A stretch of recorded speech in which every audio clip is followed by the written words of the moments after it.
to keep you anonymous and not put you on blast, we thank you for really, really, really trusting us with these facts. And so, yes, we never take it for granted. And like it is customary, I'll be reading out to you the conversation that we have. Sometimes it's a voice note. I play that out for you to listen so you could hear the person's voice real time. And like I said, I've stumbled on a couple of very interesting conversations recently, and I'm asking myself, why do we subject ourselves to these things? Why do we do that to ourselves? Why?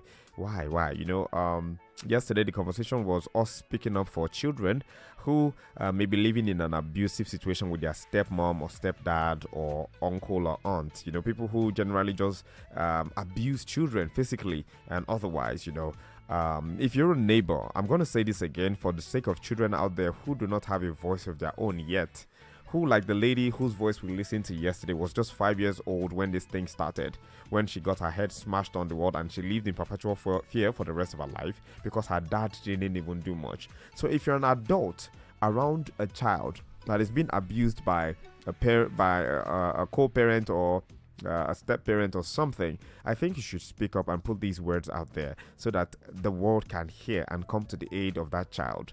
That's you contributing to humanity. That's you helping someone who doesn't have a voice. So moving away from yesterday's conversation into today's conversation, this one borders more on marriage. So if you're married, or you're single, or you're a marriage counselor, or you're someone who has knowledge on some of these things, please, I think you should join us and help us with this conversation. The phone lines are buzzing already. Wait, I will announce the phone lines in due time and then you can call in. Let me give you the perspective first. Call 0802 502 7711. Alternatively, you can do a WhatsApp message to 0705 6900927. Please, if you've not joined our WhatsApp community, which is the Super Breakfast Clubhouse, where we share lots of fun, laughter, and awesomeness, please send us a message to say, I want to join the clubhouse, so I'm your family member after all.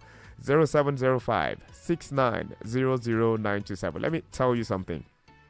Every family in Nigeria now, most families, they have a family WhatsApp group. I know my parents and my siblings were all in a WhatsApp group where we talk about stuff, where we're posting people's children and we're like, oh, this person's child got an award, this person celebrated a graduation, and we put all those things there. So that's what the Super FM family clubhouse is exactly like on WhatsApp. So we just put stuff on blast and have conversations real time there. So please join us. Now, the conversation for today, which is already on the Super FM Breakfast Clubhouse, we have this conversation that was sent in to us. It says, okay, so it's the comments now.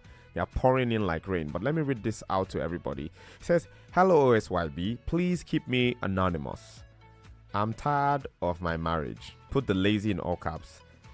And it says, and that's because she has stopped doing the job. So he's saying was is seamstress now because she has stopped doing what she used to do.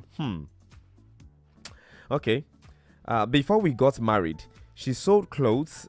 She has refused. And this kind of conversation, usually, what we'll just do is to put it open because, as I don't have all the knowledge. I'm just one short Yoruba boy that has the privilege of being behind the mic. It doesn't mean I have a lot of knowledge, but then we'll do our best to try to answer these questions. So yes, if you've listened to what I just read out, you know that it's a heartful, it's a mouthful. It was a mouthful to read. I can't imagine the person who is actually in this conversation. Someone who had a lot of money, got married, and his wife basically stopped working the moment she got married. I don't know how long you guys have been married for. You didn't put that in the text. You didn't tell us how long you've been married for. You didn't tell us if you have kids. You didn't tell us maybe, it was after maybe you had the first set of kids or something. Maybe after the first child, she had to take a break, and then maybe childbearing has impacted our health a certain way. These are some of the questions that I would like to ask before we then start saying, this is the way to go about it. But my guy, you see, you have to be patient because, like you said, you are tired and this is something that's really, really stressing you out. But we have only heard your side of the story. We didn't hear much of our own side. So as much as possible, we would like to balance it up. While we would want to address the elephant in the room, which might be quote unquote that she isn't doing what she should do, I would not want to use the language that you used and said lazy. I want to be careful because this is your wife we're talking about.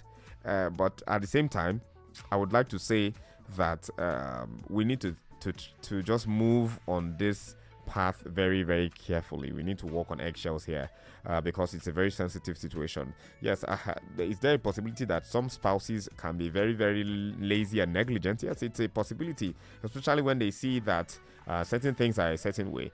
But then, if it's something that you enabled, I think we'll start from the place of asking the role you played in this particular conversation, because sometimes we enable things without necessarily knowing that we are enabling it. So yes, sometimes you may have started something and you're starting that thing and you're thinking, oh, this thing I'm doing is harmless. Oh, baby, you can just relax. Don't worry. And then she starts to relax and gets into it, and the bills are just being paid and everything. And maybe you created this larger than life standard around her, and she's starting to think, oh, my husband's got it. My husband is a billionaire or something.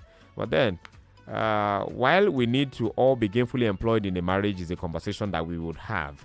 And I don't know if you didn't go for marriage counseling, because gainful employment and being actively involved. I remember a message by one pastor at one point. He said, he was a religious leader. Yes, he said, I think it went viral on social media. He said, don't marry a jobless person. He said, now note that I didn't say don't marry a jobless man. He said don't marry a jobless person, because it's a person, regardless of whether you're male or female. If you don't have a source of livelihood in the world today, I don't think you should be putting someone else's life at the peril of pain. It's not a healthy place to be. So we need to come to that place to know the kind of conversations you guys had building up to the relationship. Yeah. So what kind of conversations did you have? Did you have real-time conversations about what you wanted to do? Now let's take this call and see who our first caller is. Hello, good morning. Brother, please, or sister, please call us back. Well, there are some very uncomfortable conversations that we must have while we're dating. Hello, good morning. Hello. Yes, good morning. Please turn off your radio when you do call us. What's your name and where you're calling from? Okay. So we get a lot of those where people just call into the radio or something of you making this call. Then you could be on the outside. So they are listening inside and recording what you sound like, and then you can listen afterwards. But if you are actually on the call with me and you're in the room, you're trying to hear yourself, you see that feedback we're getting. It's not the best for broadcast standards. So please just turn off your radio, put the volume all the way down if you have to contribute with us. Okay, so the numbers to call 0805 092 0927 or 0705 890 4927. You can also call the numbers 0802 502 7711, or you could send a WhatsApp message to 0705 6900927. So a lot of comments in the Breakfast Club house. This one here says, okay, let's take this call real quick. Hello, good morning. Hello. Hello, good morning. Yes, good morning. What's your name? Where are you calling from? My name is Cynthia. I'm calling from Satellite Town. Cynthia from Satellite Town. How are you doing? Very well, thank you. I'm doing very well. Thanks for asking. So let's have you speak on what's going on. Okay, so like you said, we really don't have the whole story. Yeah, because the men would say, when we get married, we'll work again. Mm-hmm. And then I'll be able to put the bill. Mm-hmm. And at the end of the day, you find out that as years go by, just like we're in Nigeria, things are getting the worse. Mm-hmm. Having to tell that woman again to go back to working, when she's had, and I'm very certain that probably it was the conversation they had before marriage. Yeah. Because I know that there are men that would say once they get married, you wouldn't work, I'll put